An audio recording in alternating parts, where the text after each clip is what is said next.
Hello কিষাণ ভাইও, আপনারা দেখতে পাচ্ছেন আমি একটা জমিতে এসেছি।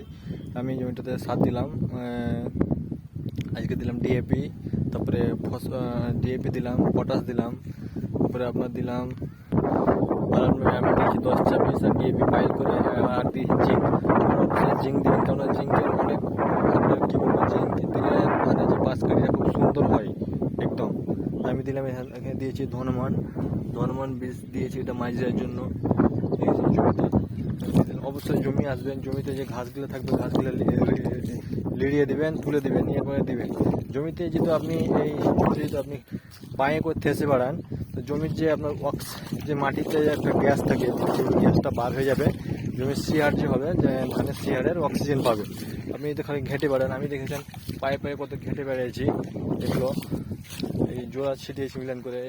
যখন জমিতে জোড়া দেবেন, আপনি সার দেবেন, তখন জলটা কমিয়ে দেবেন, কেন জল যেহেতু থাকে, আবার আকাশের জল হলে আবার পালিয়ে যাবে। তো জলটা যেহেতু হালকা থাকে না, তো কাজ করবে ভালো। দেখেছেন আমি পায়ে পায়ে ঘেঁটে দিয়েছি, পায়ে পায়ে যে গ্যাসটা থাকবে অক্সিজেন, মাটির যে একটা গ্যাস থাকে, গ্যাসটা বার হয়ে যাবে, এবার শিকড়ে অক্সিজেন পাবো। অক্সিজেনটা যদি পাই, তো আপনার অবশ্যই ধানটা তাড়াতাড়ি লেগে যায়, বড় ধানটা তাড়াতাড়ি লেগে যায়, আমার শিয়ারটা গজায় অক্সিজেন পেলে শিয়ারে। আমার দেখতে পাচ্ছেন একটা আমি শিয়ার তুলে দেখছি, যেগুলো শিয়ার গজিয়েছে।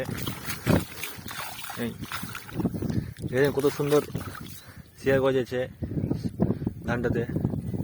এই পাঁচ কাঠি আমি দিয়েছিলাম, 2-3টে, ওদের 5 কাঠি বেরিয়েছে। আমি জোড়া দিলাম, আরও 5 কাঠি বেড়ে যাবে।